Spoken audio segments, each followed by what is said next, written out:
You are driving in the morning with a hot coffee in your hand. The car moves, the lid feels slightly loose, and your brain instantly asks one small question. Where do I keep this thing? Today, the answer is automatic. You place it in the cup holder. But there was a time when cars had almost nowhere safe to keep a drink. People balanced cups between their knees. They held coffee while driving. They placed bottles on the seat and hoped they would not roll away. Then coffee, fast food, road trips, long commutes, and car culture changed everything. You know what? Let's dive into it. Here, right now. Cup holders did not just hold drinks. They helped change cars from transportation machines into everyday living spaces. The simple answer is this. Cup holders became important because people stopped using cars only for driving. They started eating, drinking, waiting, commuting, parenting, and spending real parts of daily life inside them. Once that happened, the car interior had to change. At first, the idea sounds too obvious. A drink can spill in a moving car, so add a holder. But early car design was mostly about the machine itself. The focus was the engine, steering wheel, pedals, visibility, and seating. The car was built to move people. It was not designed like a coffee corner, snack zone, or mobile waiting room. So if someone wanted to drink inside a car, they usually had to solve the problem themselves. Early solutions were clumsy. Some people used clip-on trays. Some used holders that attached to the window or door. Some cars had small circular shapes on the inside of the glove box door. That sounds useful until you imagine the car moving. A glove box tray can hold a drink when the car is parked. But once the car turns, brakes, or hits a bump, that tiny drink space becomes risky. For years, people had cars, drinks, and no truly reliable place to put them.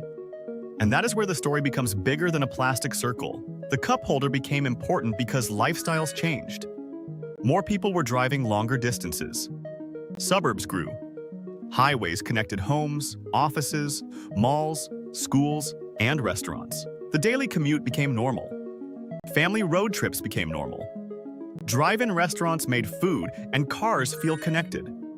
Then drive-through restaurants made the connection even stronger.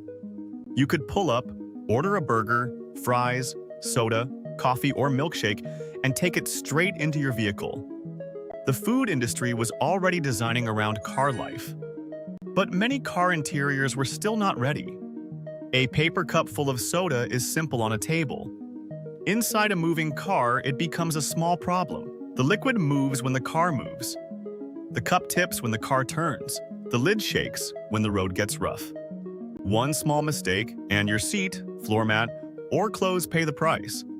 So a good cup holder has to do more than exist. It needs to be deep enough to stop a cup from tipping.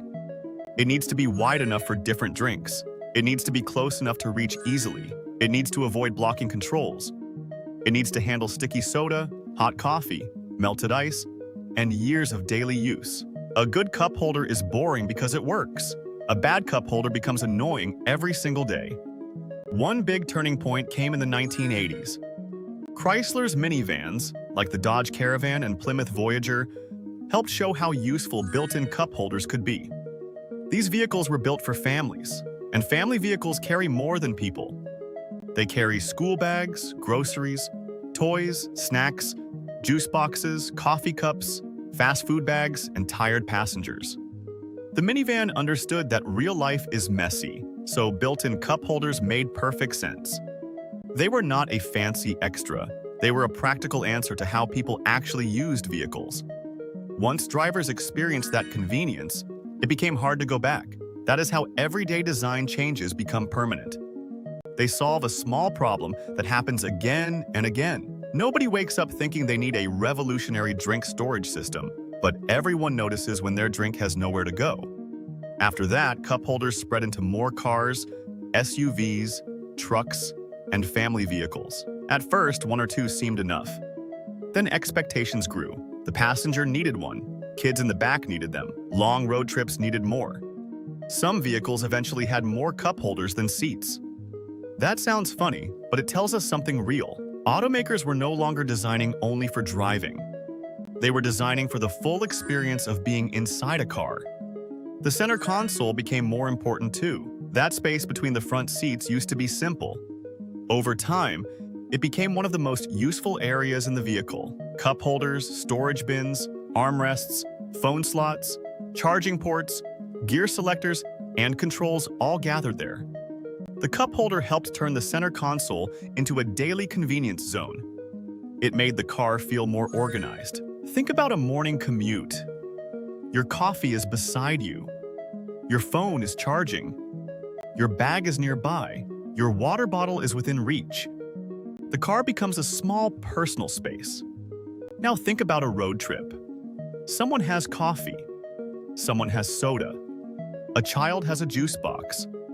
Another passenger has a water bottle. Snacks are being passed around. Without cup holders, the trip feels messy. With cup holders, drinks have a home. That is the hidden power of the design. It creates order in a moving space. In the United States, this became especially important because of long commutes, drive-through meals, drinks, and coffee-on-the-go habits. But the habit is not only American anymore. Around the world, people carry coffee, water bottles, energy drinks, soft drinks, and reusable tumblers in cars. So the cup holder became a global expectation. People now want vehicles that match real routines. The school run, the office commute, the fast food stop, the weekend drive, the long highway trip, and the story is still changing. Today, one of the biggest cup holder problems is size. For years, car makers designed holders for regular coffee cups, soda cups, and water bottles. Then reusable bottles and insulated tumblers became bigger and wider. Suddenly, many older cup holders felt too small. People started carrying bottles that looked like they needed their own parking space. So car companies had to respond again. Some cup holders became wider. Some became deeper. Some got rubber grips. This is design following human behavior. People change their habits first, then products follow. That is why the cup holder is such a perfect everyday object. It is ordinary. You see it all the time. You rarely think about it. But it tells a bigger story about how humans shape technology. We often imagine innovation as something huge. Electric cars, touchscreens, self-driving systems, advanced safety sensors. But sometimes, innovation is a small space that understands what people actually do. A cup holder says, people are going to bring drinks into this car. They are going to live part of their day here. So let's design for that reality. That small idea changed what people expect from a vehicle interior. Now, when someone sits in a car, they notice more than power, mileage, or price. They notice storage. They notice comfort. They notice where the phone goes. They notice whether the bottle fits. They notice whether the coffee is easy to reach. That tiny detail can make a car feel thoughtful or frustrating, and that is the real lesson. The cup holder changed cars because it made them more human. It accepted that driving is not just driving. It is commuting, eating, drinking, parenting, waiting, traveling, and living small parts of your day on wheels. So the next time you place a drink in your car, look at that little round space for a second. It is not just plastic, it is hidden design history. It marks the moment cars became less like machines you operate and more like spaces you live in. And sometimes the smallest features tell the biggest story. If this made you look at your car differently, like share and subscribe if you would like to see more hidden stories behind everyday things.